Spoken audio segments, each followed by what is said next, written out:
அனைவருக்கும் வணக்கம். இன்னைக்கு ஒரு சைனீஸோட ஜென் கதையை பத்தி பேச போறோம். சைனால ஒரு ராஜா இருந்தாரு. அவருக்கு மூப்பெய்து, அதாவது வயசாயிடுச்சுன்றதுனால அவரோட பையனை அவர் ராஜாவாக்கணும்னு ஆசைப்பட்டார்.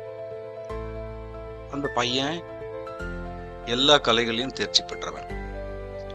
ஆனாலும் மன்னனுக்கு அவனுடைய அணுகுமுறை, அதாவது அரசவையில மக்களை எப்படி அணுகுறான் அப்படின்றத இம்பார்ட்டண்டா நினைச்சார்.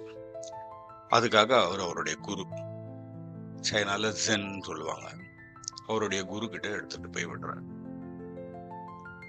அவருடைய குரு இவரை பார்த்துட்டு எதிர்க்க இருக்க ஒரு அடர்ந்த காடு, அந்த காட்டுல கூட்டிட்டு போயிட்டு நடு காட்டுல உட்கார வச்சுட்டு இங்க உட்கார்ந்து கவனமா என்னென்ன ஒலிகள் வருது அப்படின்னு கேளு, ஒரு 3 மாசம் கழிச்சு அதை என்கிட்ட சொல்லு அப்படின்ட்டு போயிடுறாரு. இளவரசனும் அங்கேயே தங்கி இருந்து எல்லா ஒலிகளையும் கவனமா கேட்கணும். அதுக்கப்புறம் ஒரு 3 மாசம் கழிச்சு அந்த குருவை பார்க்கறோம். அப்போ குருவே, நான் பூச்சிகளோட சவுண்டை கேட்டேன், காத்துல இலைகள் அசைற சவுண்டை கேட்டேன், ஆத்துல தண்ணி ஓடுற சவுண்டை கேட்டேன் அப்படின்னு சொல்றாரு. ஸோ இது எல்லாத்தையும் கேட்டுட்டு திரும்ப குரு என்ன சொல்றாரு, திரும்ப போய் ஒரு 3 மாசம் காட்டுக்குள்ள உட்காரு, திரும்ப கேளு, என்னென்ன சவுண்ட் எல்லாம் வருதுன்னு எனக்கு சொல்லு அப்படின்னு திரும்ப அமைச்சிடுறாரு. திரும்ப அதே மாதிரி அரசனுடைய மகன் கிட்டத்தட்ட 3 மாதம் உள்ள உட்காந்துட்டு திரும்ப வர்றாரு. குரு, இப்ப என்னென்ன சவுண்ட், அதாவது ஒலிகள்லாம் கேட்ட அப்படின்னு கேட்கிறப்போ அந்த இளவரசன் சொன்னாரு, இப்ப நானு பூக்கள் மலர்ற சவுண்டை கேட்டேன், பனித்துளிகள் இலை மேல விழற சவுண்டை கேட்டேன் அப்படின்னு சொன்னப்போ அந்த குரு சொன்னாரு, இப்ப நீ ராஜாவாத தகுதி ஆயிட்ட அப்படின்ட்டு.